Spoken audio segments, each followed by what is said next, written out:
Այսօր խոսալու եմ որոշման ուժի մասին։ Որոշման ուժը։ Չնայած ավելի շատ որոշման մասին կխոսամ պատգամից երկրորդ մասի մեջ, բայց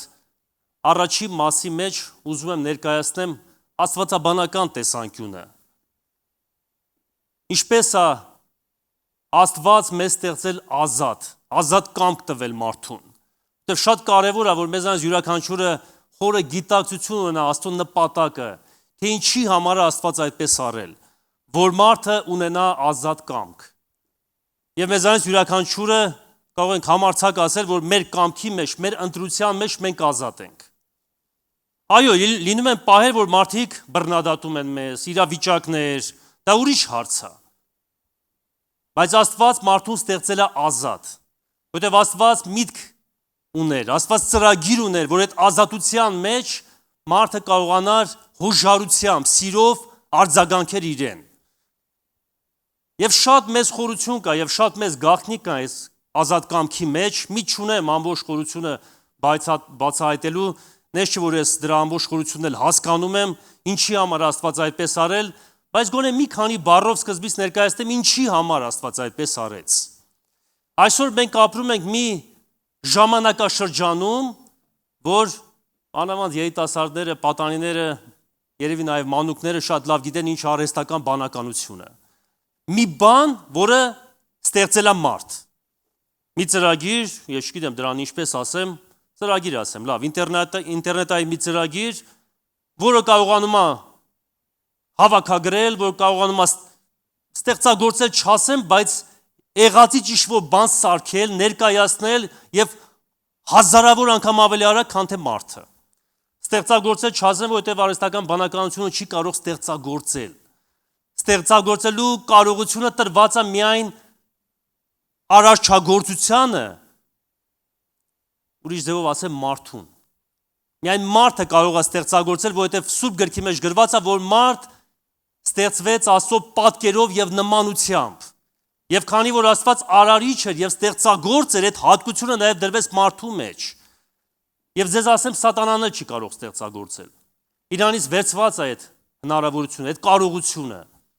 Կարողանում է ինչ-որ բաներ, որ Աստված արդեն արարել է, օգտագործել, կեղծել, չգիտեմ, գործածել, բայց ստեղծագործելու հնարավորությունը Աստծուց տրված է մարդուն։ Եվ շնորհակալ ենք դրա համար Աստծուց։ Բայց այսօր ի՞նչն է աշխարհի մտավախությունը, որ հնարավոր է այն բանականությունը արհեստական, որ մարդիկ ստեղծել են, հանկարծ մի օր ասի, ես այլևս ձեզ չեմ ենթարկվում։ Գիտեք, չէ՞ կամ այդ մտավախությունը։ Հենց կառավարական մակարդակի կա այդ մտավախությունը։ Բարձրաստիճան մեծ թագավորներ հանդիպում են եւ ասում են, բերեք մեր զենքերը չկցենք արհեստական բանականությունը, որ հանկարծ մի օր ինքը չորոշի։ Վերստեմ եւ մի հատ ատոմային ռումբ, ես տենց եմ հասկանում, որ պետք է գցել ես երկրի վրա։ Եվ ինքը այդ process-ը ղեկավարի։ Եվ հետաքրքիր է, երբ որ Աստված մարդուն ստեղծեց, ինչ որ առումով Աստված ռիսկի գնաց։ Մարդուն ստեղծելով ազատ։ Որն էր պատճառը, կամ ինչի համար Աստված այդպես վարվեց։ Մենք Սուրբ գրքից նաև գիտենք, որ Աստված արդեն ուներ փորձառություն։ Աստված ստեղծեց հրեշտակներին եւ հրեշտակները մի խումբ հրեշտակների բավականին մեծ խումբ ապստամբեցին Աստծո առաջ, որտեղ իրանք էլ ազատ կամք ունեին։ Միգուցե դա մարդու պես չի, բայց ունեին այդ ազատ կամքը ընդդիմանալ Աստծուն։ Բայց ես հավատում եմ, որ ազատ կամքի մեջ կա գեղեցկություն։ Այն փաստը, որ այսօր բոլորդ այստեղ նստած եք, տարբեր սանրվածքով, տարբեր հագուստներով, տարբեր ճաշակով, վկայում այն բանի մասին, որ Աստված մեզ տարբեր է ստեղծել։ Մեր տարբերության շարժիչ ուժը մեր ազատ կամքն է։ Մենք ենք որոշում։ Մենք մի ժամանակների մեջ ենք ապրում, որ մենք շատ ենք ռեստորան գնում, հարսանիք, ծնունդ, կնունք, ով ինչ, ելնումա զալերում են անում, որովհետև շատ են, եւ հարմար է, լավ, շատ չտարածվեմ, բայց եւ երբ որ գնում ենք այդտեղ, հետաքրքիր է, չէ՞ սկզբից, հո բոլորը միանգամից, օրինակ, ինչ ասեմ ընդ է, միանգամից ինչ որ տեսակի սալատ չեն քաշում, բոլորը միանգամից դա քաշեն ուտեն, չէ, բերեք ընդունեք, որ մարդկա թթուվարունգ է այդ պահին ուզում։ Մարդկա ուզում է կանաչի ուտի, մարդկա ուզում է պանիր ուտի, մարդկանց ճաշակներն է տարբեր։ Այո, հետո կարող է ուրիշ բաներ փորձի։ Եվ այդ տարբերության մեջ կա նաև գեղեցկություն։ Եվ մենք պետք է ընդունենք իրար տարբերությունը, իրար տեսակը, որտեղ Աստված մեզ այդպիսին է ստեղծել։ Բայց մյուս կողմից ազատ կամքը վտանգ էր ներկայացնում, որտեղ հնարավոր է մարդ իր երեսը թեքեր Աստծուն։ Հնարավոր է մարդ Աստծո կողմը չնայեր, այլ ուրիշ կողմ, եւ մենք սուրբ գրքից տեսնում ենք, որ այդպես էլ եղավ։ Մարդ իր հայացքը գցեց ուրիշ տեղ։ Սատանայի խաբկանքը մարդու համար դարձավ իրականություն։ Մարդ ընտրեց առանց Աստծո կյանքը։ Բայց որն է ազատ կամքի գեղեցկությունը։ Երբ որ դու ազատ կամքով սկսում ես հետևել ինչ-որ մեկին, դա ցույց է տալի, որ դու հավանում ես նրան, որ դու սիրում ես նրան։ Առանց ազատ կամքի չկա սեր հասկացողություն։ Հին ժամանակներում, միգուցե նաև հիմա որոշ տեղեր կա, բայց հին ժամանակներում շատ է լինում, չէ՞ որ տղաները փախստում են աղջիկներին։ Դե չեմ ասում են պահը, որ իրանք իրար հետ խոսացել են եւ փախստում են, որ քիչ ծախս անեն, դրա մասին չի խոսքը, բայց եթե իրականում չի ուզում։ Իրականում աղջիկը չի հավանում տղուն։ Եվ երբ որ փախստում են, որքան տհաճ է այդ երևույթը։ Երբ որ բռնի ուժով փորձում են ասել դու իմն ես լինելու։ Պատկերացնում եք այդ աղջկա սիրտը կամ ապրումները, ամբողջ կյանքի մեջ այդ սրտի մեջ մնացած վերքերը, այդ դառնությունը, որ ինքը այդ ժամանակ անարգանքը, որ այդ աղջիկը իր կյանքի մեջ վերապրել է։ Այո, միգուցե տարիների ընթացքում որոշ բաների հետ համակերպվի, սկսի սիրել, սկսի հարգել, եւ դրա մեջ էլ աշխատանք եւ գործողություն կա, բայց գոնե այդ երևույթը ինքը իրանից անարգանք է ներկայացնում։ Ես հավատում եմ, որ Աստված չէր ուզում մարդու հետ այդպես վարվել։ Աստված ուզում էր, որ մենք սիրով արձագանքենք իրեն։ Ես չեմ հավատում, որ այստեղ նստածներից ինչ որ մեկը զորով կամ ստիպողաբար եկել այստեղ։ Ես հավատում եմ, որ այստեղ նստածներից յուրաքանչյուրը Աստծո սիրոց դրդված այստեղ ներկա։ Մենք այստեղ ենք, որովհետև սիրում ենք նրան։ Մենք այստեղ ենք, որովհետև ուզում ենք նրա հետևից գնանք։ Հիշում եք Պետրոս ասեց. «Բա որ քո հետևից չգնանք, որտեղ գնանք։ Դու կյանքի խոսքեր ունես։ Մենք ուրիշ գնալու տեղեր չունենք, սիրելի ժողովուրդ։ Եվ երանի է մեզ, որ մենք հասկացել ենք այդ ճշմարտությունը, որ մենք առանց Աստծո ոչինչ ենք։ Եվ սա ճշմարտության մի կողմն է, որ Աստված մարդուն ազատ է ստեղծել։ Այստեղ կարելի է մի քանի բան ասել, ազատությունը դա Աստծո պարգևն է։ Մենք ազատ երկրի մեջ ենք ապրում։ Փառք Աստծո, որ մենք այս ժամանակների մեջ ենք ապրում։ 100 տարի հետ գնանք, եղել են երկրներ, որոնք ստրկատիրական են եղել։ Երբևիցե մտածել եք, եթե դու այդ ժամանակ ծնվեի եւ հանկարծ ստրուկ լինեիր, ինչքան քո կյանքը դժվար կլիներ։ Բայց ինչևից է, մարդ կարող է մարդուն ծառա լինել, բայց Աստծո հետ հարաբերության մեջ մարդը լիովին կարող է լինել ազատ։ Եվ ազատությունը դա պարգև է։ Ազատությունը մեզ տալիս է ընտրության հնարավորություն, ցանկացած ոլորտի մեջ, թե աստվածապաշտության մեջ, թե մեր կենցաղի մեջ, մեր առօրյայի մեջ, ազատությունը օրհնություն է այս առումով։ Բայց ազատությունը մի բայց ունի։ Երբ որ ինչ-որ մեկին տալիս ես ազատություն, դու նրան նաև ենթարկում ես պատասխանատվության։ Այն ազատությունը, որ մեզ շնորհված է, մի օր մեզանից յուրաքանչյուրը այդ ազատության համար, այդ ազատ կամքի համար պետք է Տիրոջը հաշիվ տանք։ Ինչպես ենք մենք վարվել մեր ազատության հետ։ Սա ճշմարտության մի կողմն է միայն։ Ճշմարտության մյուս կողմը սա է, որ այն ժամանակ, երբ որ մարդը մեղանչեց, մարդու կամքը վնասվեց։ Սա պետք է հստակ գիտակցել։ Մարդու ազատությունը սահմանափակվեց։ Եվ բերեք մի սուրբ գրային համար կարդանք հենց այս միտքը հաստատելու համար, Եփեսացիս 2-րդ գլուխ 2-րդ խոսք։ Եփեսացիս 2-րդ գլուխ 2-րդ խոսք։ Նրանց մեջ ժամանակին կքայլեինք այս աշխարհի բռնած ճանապարհովը, այս օդին իշխանությանը իշխանին ուզածի պես, այն ոգին, որ հիմա ապստամբության որդիների ներսում կներգործի։ Երրորդն էլ կարդանք։ Նրանց մեջ ամենքս էլ կպտտեին մենք մարմնի ցանկություններով եւ մարմնի եւ մտքի ուզածը կկատարենք եւ բնության, բարկության որդիներն էին ինչպես ուրիշներ։ Գոնե երկու ուժի ներգործություն ասեմ ես համարի մեջ։ Առաջինը երկրորդ խոսքի մեջ է գրված, որ ասում է ամենքս կպտտեինք մեր մարմնի, չէ, երկրորդ խոսքը, սա երրորդն էր, ասում է ամենքս կքայլեինք այս աշխարհի բռնած ճանապարհով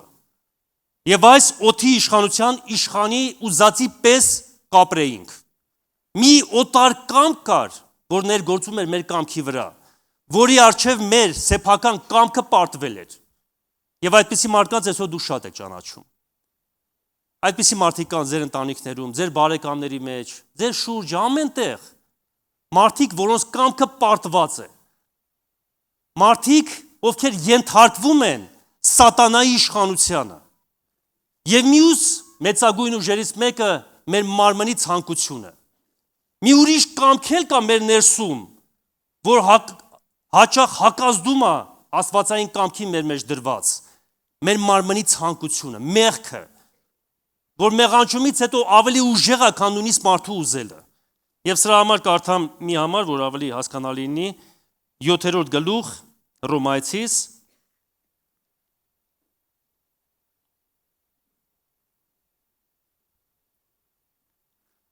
Ռոմայացիս 7-րդ գլուխ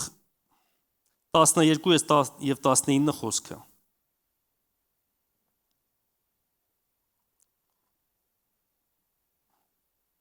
Տասներեքից ավելի շուտ կներեք։ Կներեք լավ 15-ից։ Չեմ ուզում։ Ես ամբողջ հատվածը կարդամ։ Քանզի ինչ որ կանեմ, չեմ ճանաչում։ Չէ թե ինչ որ կուզեմ այն կանեմ, հապա ինչ որ կատեմ այն կանեմ։ Բայց եթե ուզածս կանեմ, հավանություն կտամ օրենքին, թե բարի է։ Իսկ արդ ոչ թե ես կանեմ նա, հապա մեղքը, որ իմ ներսում կբնակվի։ Եվ 19 խոսքը, որտեվ ոչ թե բարին, որ կուզեմ այն կանեմ, հապա չարը, որ չեմ ուզում այն կանեմ։ Մի օրենք կա մեր մեջ, մեղքի օրենքը, որը մեզ հաճախ ստիպում է անենք այն, ինչպես Պողոս առաքյալն է ասում, ամբողջ գլուխը հենց սրա մասին է։ Ինչ որ մենք չենք ուզում անենք։ Ինչքան է եղել, որ ինչ որ բան ես ուզել անել։ Ինչ որ մեկին ուզել ես օգնես, եկել ես հավաքույթի, որոշել ես, որ գնաս, ինչ որ մի հատ ծառայություն անես, գնաս ինչ որտեղ ավետարանչություն անես, քո գումարից առանձնացիր ինչ որ մեկի համար, հետո գնացել ես տուն, մի քիչ խելքը եկել է գլուխդ, պաշտամունքից հետո եւ հասկացել ես, որ էլ չես ուզում այդ բանը անես։ Եղել է ժամանակ, որ աղոթքի մեջ Աստուն ինչ որ բան ես խոստվել, հետո աղոթքից հետո վերադարձել ես, գնացել ես գործի, մի քիչ միտքս թափվել է, հին մարդ արթնացել է եւ հասկացել ես, որ ելու ուժ չունես, քո խոստված անես։ Որտեղ մի ուժ կա մեր ներսում, որ ավելի ուժեղ է, քան մեր սեփական կամքը։ Սիրելի Աստծո ժողովուրդ, ես շատ մարդիկ եմ տեսել, ովքեր այնքան խորը գերության մեջ են ընկած, եւ մենք այդ ժամանակների մեջ ենք ապրում, որ իրանք նույնիսկ իրանք կամքի վրա իշխանություն չունեն։ Իրանք ուզում են ազատվեն, բայց իրանք չունեն այդ հնարավորությունը։ Իրանք ուզում են թմրանյութ չօգտագործել, բայց չեն կարողանում, որտեղ թմրանյութի ազդեցությունը շատ անգամ ավելի մեծ է։ Իրանք ուզում են խաղամոտ չլինեն, բայց չեն կարողանում, որտեղ արդեն մտել են դրա իշխանության տակ։ Եվ ցանկացած անձնավորություն, որը Աստծուն չի ճանաչում, աստվածապաշտ կյանքով չի ապրում, ես ես սուրբ գրային ճշմարտություն ասեմ, ինչ որ բանի գերի է, եւ դրա մասին նաեւ մեր Տեր Հիսուս Քրիստոսը ասեց։ Եթե մեկը մեղք է գործում, նա մեղքի ծառա է։ Եվ այս առումով մարդու ազատ կամքը խաթարվել է։ Ինչ որ բան խախտվել է մարդու մեջ։ Մարդը, որ պետք է արդեն ընտրի Աստծո եւ սուտ սխալի միջև, նույնիսկ Աստծուն չի տեսնում։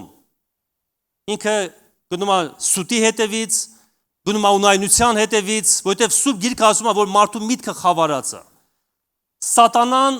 մարդու աչքերը կուրացրել է։ Նրա միտքը խավարացրել է, որ այլևս Աստծուն չկարողանա գտնի։ Եվ միայն աստվածային զորությունն է, որ մարդուն ի վիճակի է դարձնում նորից տեսնելու ճշմարտությունը։ Եվ սա մի փոքր ընդհանուր, որ մենք ավելի լավ հասկանանք մեր տեսակը, ինչպիսին է մարդը։ Եվ արդեն ասեցի, որ ինչ որ առումով սատանային հաջողվել է մեր կամքը սպանել։ Բայց մի համար կա, որ ինձ շատ է դուր գալի, ուզում եմ այդ համարը կարդամ եւ արդեն դրա վրա պատգամից հիմնական մասը կառուցեմ, որ վերաբերում է մեզ։ Մարկոս ավետարան 9-րդ գլուխ 23 խոսք։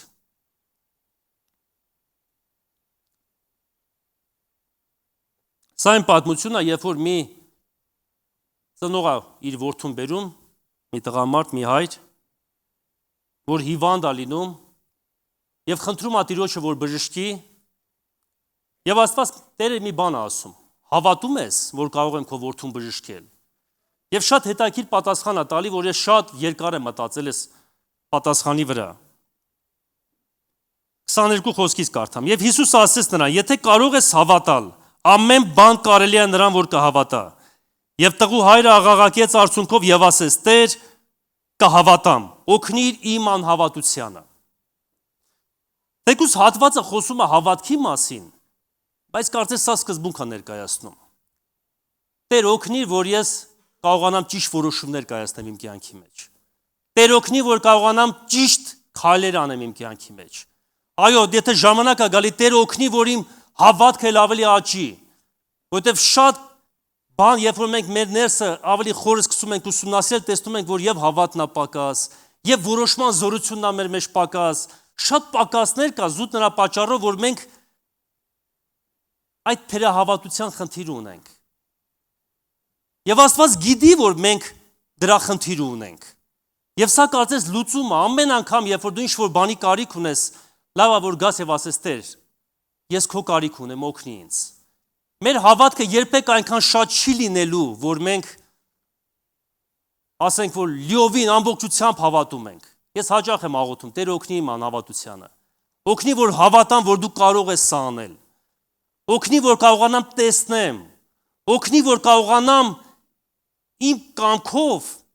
ճիշտ որոշումներ կայացնեմ, որովհետև լինում է, որ ինչ-որ բան ես որոշում, բայց չես կարողանում այդ որոշման հետևը կանգնես։ Եղել է ձեզ հետ թե չէ։ Հələ մի հատ ինձ ասեք, քանի հոգի են որոշել իրենց կյանքի մեջ, որ ամեն օր առավոտը հելն եւ աղոթք անեն։ Եվ քանի անգամ են իրանք ձախողվել դրա մեջ։ Հələ ինձ ասեք։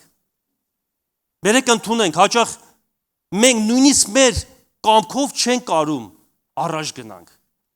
Եվ գալիս ես նորից աղոթքի Տիրոջ առաջ ասում ես Տեր օգնիր, օգնի որ ավելի ուժեղ լինեմ։ Քանի հոգի են այստեղ որոշել իրենց կյանքի մեջ, որ ամեն օր Սուրբ Գիրք են կարդալու։ Բայց մեկ էլ մի օր հայտնաբերել են, որ մի շաբաթ արդեն Սուրբ Գիրք չեն բացել։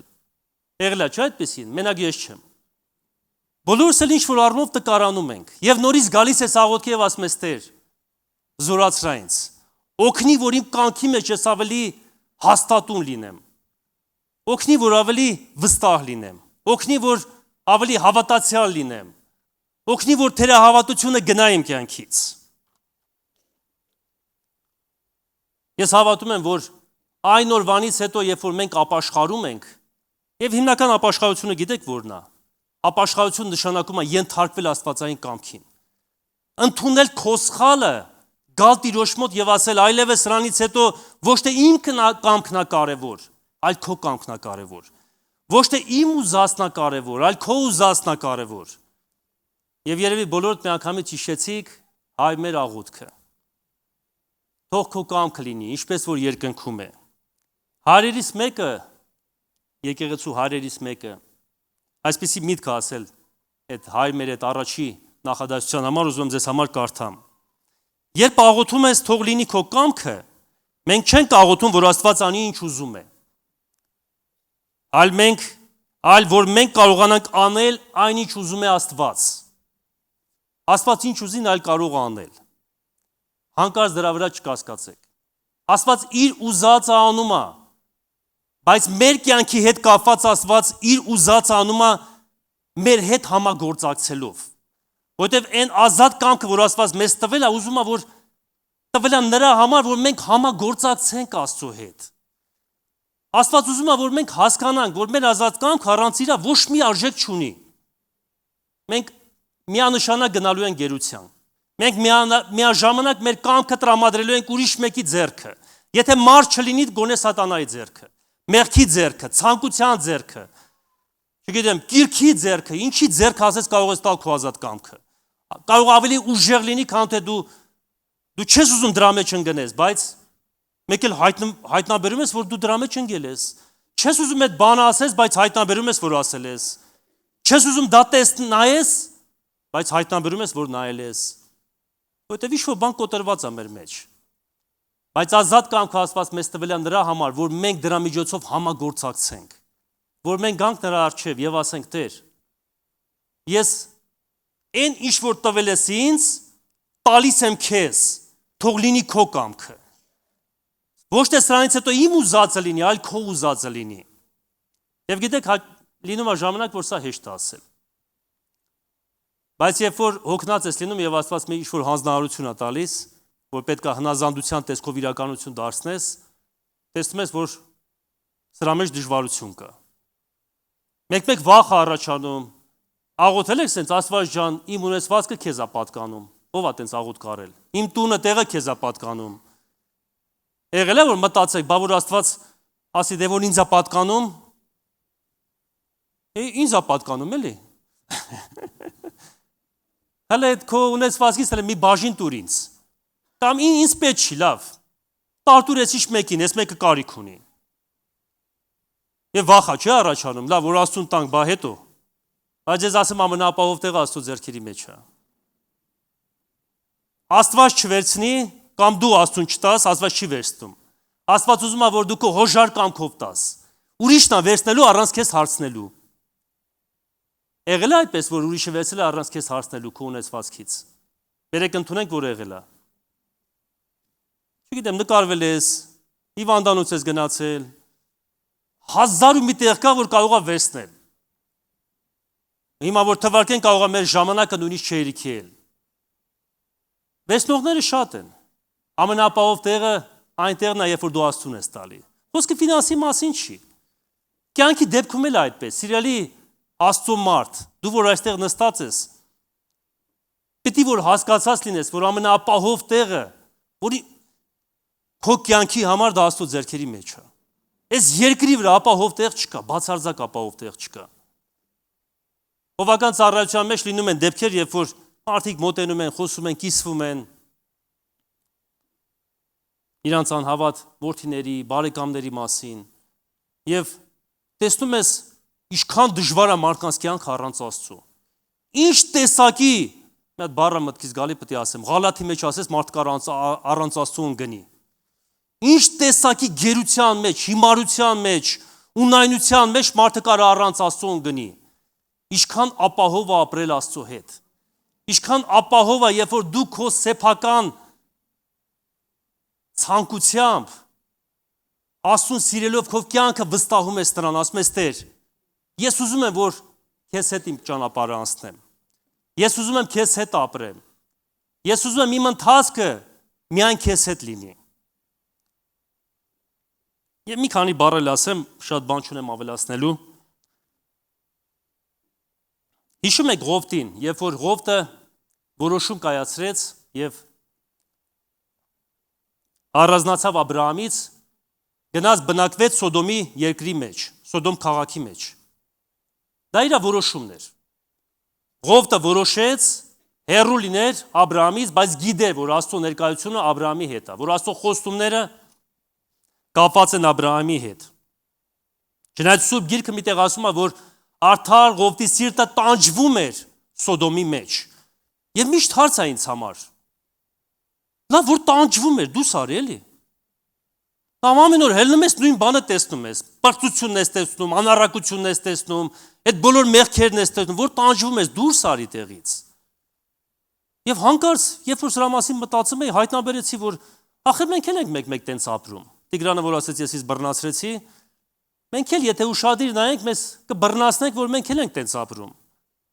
Բաներ կա, մենք տարիներով դրա մեջ ապրում ենք։ Լավ, եղբայր է, գալիս է եկեղեցի 2 տարի, 3 տարի, ծխում է։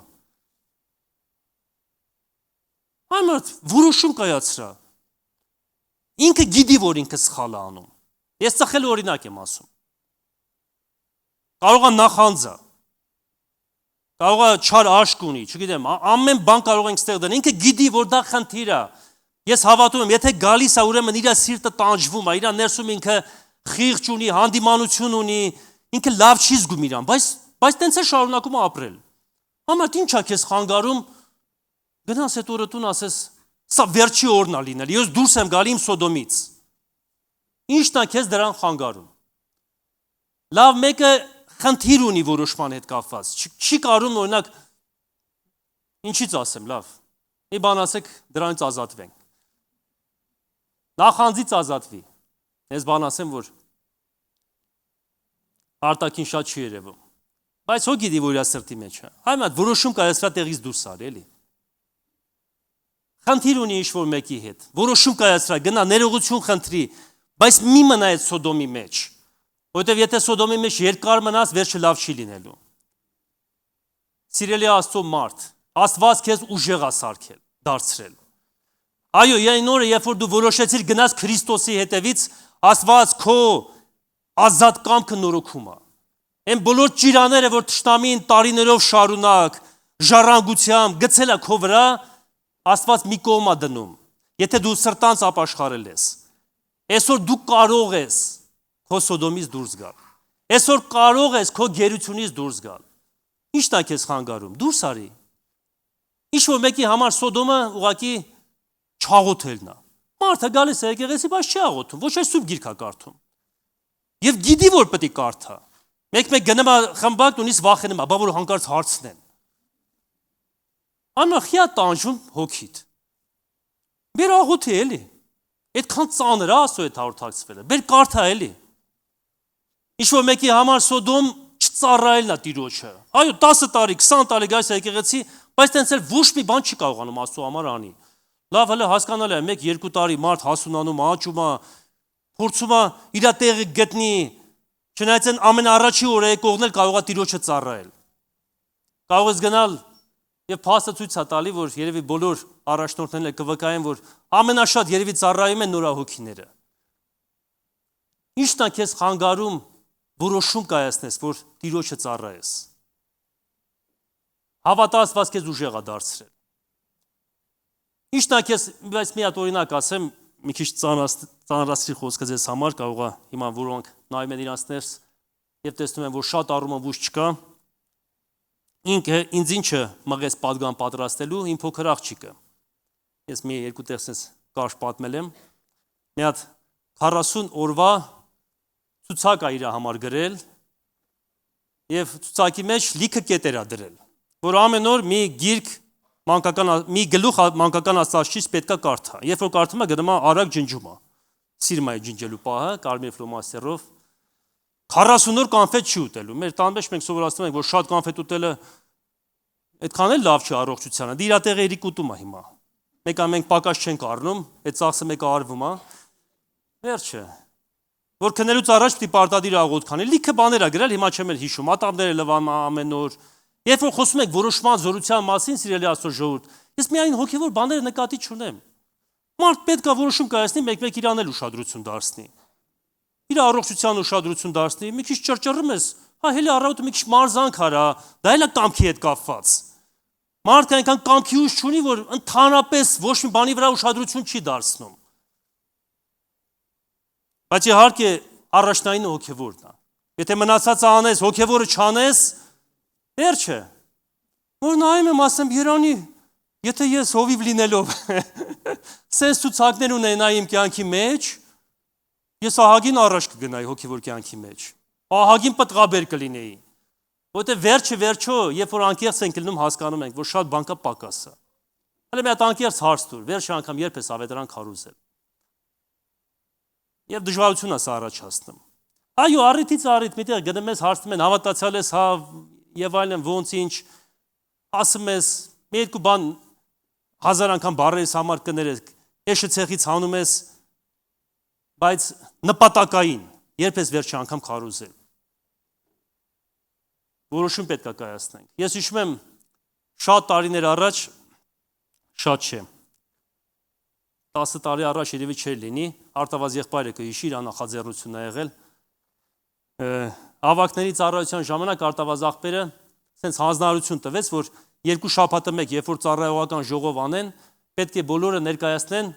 թիվը, քանի հոգու են ավետարան քարոզել։ Այ քեզի բան։ ահագին ծանր բան է, չէ՞։ Իրականում ծանր չի, դա մեր առօրյայի մաս պետք է լինի։ Բայց երբ որ քո վրա մի հատ պատասխանատվություն է դրվում, վերջապես եկեղեցու ծառայող ես, այս ժամանակ հովիվ չէի, մի քիչ գործ ավելի հեշտ էր։ Բայց որ գիտես քո վրա ինչ-որ բան է դրված, դու որոշում ես կայացնում, որ այո, առաջի կողմից բացասական է երևում։ Դու անում ես, որովհետև քեզ հանձնարարվել է, որովհետև կա հարցն է, եթե հարցն ասես ոչ մեկին չեմ խոսացել, միգուցե նաև ամոթ է։ Բայց մյուս կողմից հասկանում ես, երբ որ ընկնում ես հունի մեջ, տենում ես, որ արդեն էլ դու մոռացել ես հանձնարարության մասին։ Դա քո կենցաղն է դարձել։ Դու տեսնում ես, ուզում ես միանգամից խոսած Քրիստոսի մասին։ Իրանի այդպես օրինակ Տիգրանի ասած, ում տեսնես ուզենաս օգնես։ Հենց գնաս տուն ուզենաս աղոթք անես։ Հայացքը տառնի Սուրբ գրքին ուզենաս կարդաս։ Եվ դա ցույց կտա, որ մենք հոգևորապես ուժեղ մարդիկ ենք։ Ցավոք սրտի շատ հավատացյալներ այդպես էլ այդ ուժը իրանց մեջ, որոշման ուժը չեն գտնում։ Թույլ է իրանց աստվածապաշտությունը, զուտ նրա պատճառով, որ կամքը կոտրված է։ Սիրելի Աստծո մարդ, ուզում եմ քեզ ասեմ, Աստված քեզ ուժեղ է ստեղծել։ Ես ծխախոտի մասին չեմ խոսում։ Ծխախոտը ամենաթույլ բանն է, որ ամենահեշտ բանն է, որ դու կարող ես անել։ Ավելի լուրջ բաներ կա, որ դու կարող ես հաղթահարել, եւ Աստված քեզ տվել է այդ կարողությունը։ Դու կարող ես շատ բաներից ազատվել։ Դու կարող ես Տիրոջը ծառայել։ Դու կարող ես այդ որոշումները կայացնել եւ միջև վերջ դրա վրա կանգնել։ Աստված քեզ տվել է այդ ուժը։ Եվ վերջում այս բանը ասեմ։ Աղոթք ուզում եմ այսպիսի աղոթք անենք։ Դուք գիտեք դուք որտեղ եք պակաս։ Ես օրինակ գիտեմ։ Ես բաներ կա, որ ունեմ որոշած, բայց տենց է չեմ կարողանում դրան հասնեմ։ Չեմ կարողանում։ Մեկ-երկու անգամ անում եմ, բաց եմ թողում, կամ մի ամիս անում եմ, հետո նորից տկարանում եմ։ Ամեն մեկը մի բան ընտրեք ձեզ համար։ Այսօր։ Թող այսօրվա քարոզից դա մնա։ Թե դուք ինչ եք ուզում փոխել ձեր կյանքի մեջ։ Շատ պարզ։ Կարող եք գնալ տունը նույնի ցուցակ գրել։ Գիտեք ցուցակները օգնում են։ Կարող եք վերցնել երախոսը կամ մի հատ թուղթ, էշկա գրել, ինչ եմ ուզում փոխվի իմ կյանքի մեջ։ Եվ ես մարդու պես որ կարդացի։ Գալ Աստծո առաջ եւ ասել. Տեր, ես միջև հիմա սա շատ եմ ուզում անել, բայց ուժ չեմ գտել։ Փորձել եմ, չի ստացվել։ Օգնիր իմ անհավատությանը։ Օգնիր, որ ես կարողանամ հաղթահարեմ եւ առաջ անցնեմ։ Բայց հիմա առաջարկում եմ գոնե մի բան ձեր մտքի մեջ վերցրեք ու ոտքի կանգնեք, միասին աղոթենք։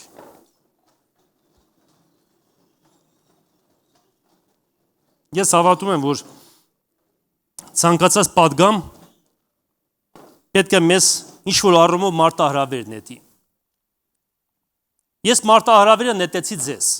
բայց բերեք ես չասեմ, Աստված մարտահրավերը նետում ձեզ։ Ինչ-որ բան փոխի քո կյանքի մեջ։ Գիտեք,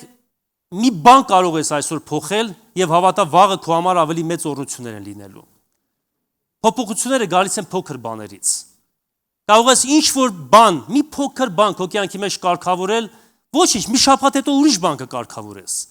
Կարող ես միանգամից քո գլխի վրա չլցնել եւ դժվարանաս այդ բոլոր որոշումների մեջ։ Որոշի մեկ բան անես այս շաբաթվա մեջ, որ դու միշտ ուզել ես անել, բայց չի ստացվել, բայց հավատում ես, որ դա Աստծո կամքն է։ Հաջորդ շաբաթ ուրիշ բան կվերցնես։ Եվ կտեսնես կամաց դու ուժեղանում ես։ Կամաց մարդիկ քո մեջ Քրիստոսին են տեսնում։ Բայց այդ որոշումը կայացրա մի մնա քո Սոդոմի մեջ։ Շնորհակալ ենք քեզանից, Տեր։ Շնորհակալ ենք ամեն բանի համար, Տեր։ Մենք քո կարիք ունենք, Տեր։ Եվ ես մարդու պես, ես հոր պես, որ իր որդուն բերես քո առջև, ասում ենք, Տեր, օգնիր մեզ։ Մենք քո կարիք ունենք, իմ Աստված, այցելիր քո ժողովրդին, Տեր։ Մենք գիտենք, որ դու ամեն բան աստվածապաշտության համար մեզ տվել ես, Տեր։ Մենք գիտենք, որ այդ զորությունը, ուժը, այդ կարողությունը քո հոգով այսօր մեր մեջ ներկա է, Տեր։ Եվ օգնի, որ մենք կարողանանք այդ բոլոր բաները գործածենք, որ մեր կամքը կարողանանք հնազանդեցնենք քո կամքի առջև, Տեր։ Եվ հավատում ենք, որ այս ժամանակ քո փառքը պետք է երևա, Տեր։ Ոչ միայն մեր կյանքի մեջ, նաև մեր շրջապատի մեջ, այս քաղաքի մեջ, Տեր։ Թող քո եկեղեցին զորավոր լինի, Տեր։ Թող քո եկեղեցու յուրաքանչյուր անդամը հաղթական լինի, Տեր։ Թող այստեղ որևէ տկար մեկը չլինի, իմ Աստված։ Թող այստեղ որևէ հիվանդ մեկը չլինի, Տեր։ Թող ամեն մեկը զորավոր լինի իր ընթացքի մեջ, իր աստվածապաշտության մեջ, աղոթքի մեջ, ծառայության մեջ, ավետարանչության մեջ, Տեր։ Թող ամեն մեկը ուզենա շարժվի քո համար, Տեր։ Ուզենա գործի քո համար, Տեր։ Շնորհակալ ենք քեզանից։ Շնորհակալ ենք ամեն բանի համար։ Ամեն։